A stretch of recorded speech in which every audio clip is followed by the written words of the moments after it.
Hey everybody, welcome back to World History. So, today we're doing Chapter 8, Section 2, the Holy Roman Empire and the Church. Once you are finished with this, you are going to complete the Guild recruitment assignment that is on Google Classroom. All right, so go ahead and get your notes out. Let's get started. So kind of just to bring us back into that mindset, this is a map of what was controlled by France at the time.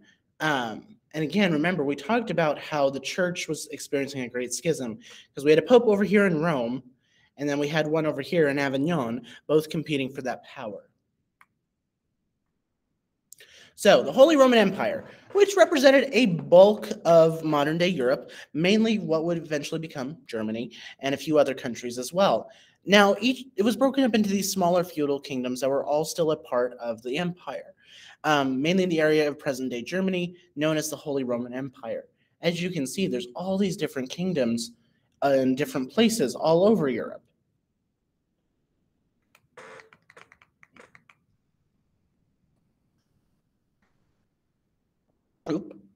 So Otto I, he became emperor, and he was the Duke of Saxony. Now, he worked specifically with the church to assist the Pope and the emperor, and eventually became a successor and became the emperor himself. And he was crowned the Holy Roman Empire, emperor. He was crowned by the Pope, and he was believed to be the heir to ancient Rome in terms of that power and that title. So, German emperors actually claimed to control over Central and Eastern Europe. Their challenges, though, were the real rulers. When you're talking about an empire that large, it's hard to keep in mind that even in this time period, it's hard to maintain control over that large of an area. People are going to do what they want to do. And then there was a failure to control them and these vassals. Everybody wanted to do their own thing, and each province had their own prince. Now, they did want to appoint their own church officials who were secular, but the Pope didn't like that one bit. Goodness, excuse me.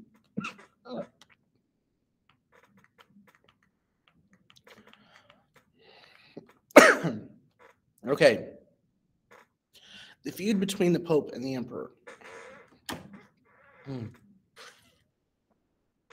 This is a little bit later on. We have Henry IV, the King of Germany, who became the Holy Roman Emperor, and Pope Gregory VII, a great reformer who was accused of who aroused hatred and contempt wherever he went. People really didn't like him. So for the sake of this, P represents the Pope, K represents the King. So the Pope would go on to say the church was independent of secular rulers and ban something known as lay investiture, or the emperor or someone not a member of the clergy presented bishops with the ring and staff that symbolized their office, essentially meaning taking that power away from the king.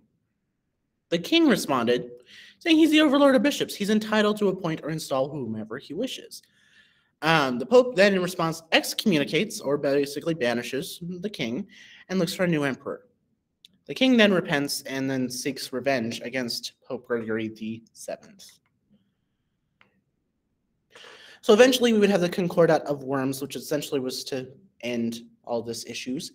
It was a compromise in which the church had sole power to elect and invest bishops with their spiritual authorities, but the emperor was still able to invest bishops with their various fiefs and that sort of thing. Again, as a reminder, compromises are ones in which nobody's really happy with the results because you have to give something up in order to reach this compromise. All right. The struggle for Italy from the 1100s to 1200s, so about 100 years or so.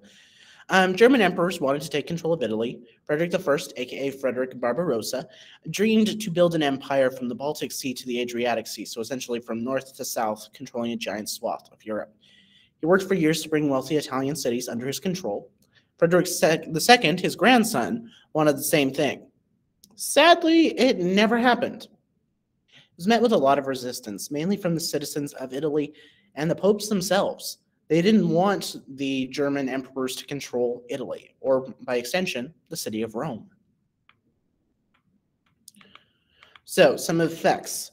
German nobles became a lot more independent, and unlike France and England, they would not become a nation state for another 600 years. We are still ways away from there being a truly unified Germany. You had Spain versus France for Sicily, and the region was essentially in ruins over this entire conflict.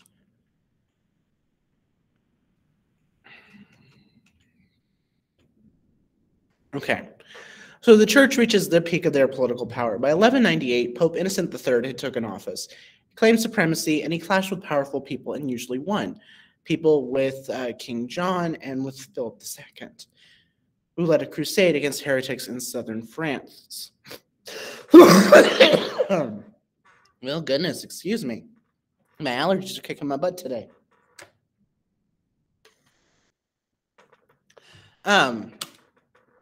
Now, under the reign of Innocent III, papal states massively were extended. There was reform done to the court system. The way officials were chosen was changed, and the council was there to justify the new power of the Pope. Now, this is really the height of the church's power. Essentially, from here on, it's really just going to kind of fall from power. And that's where we're going to end for today. I'll see y'all next time. Bye, everyone.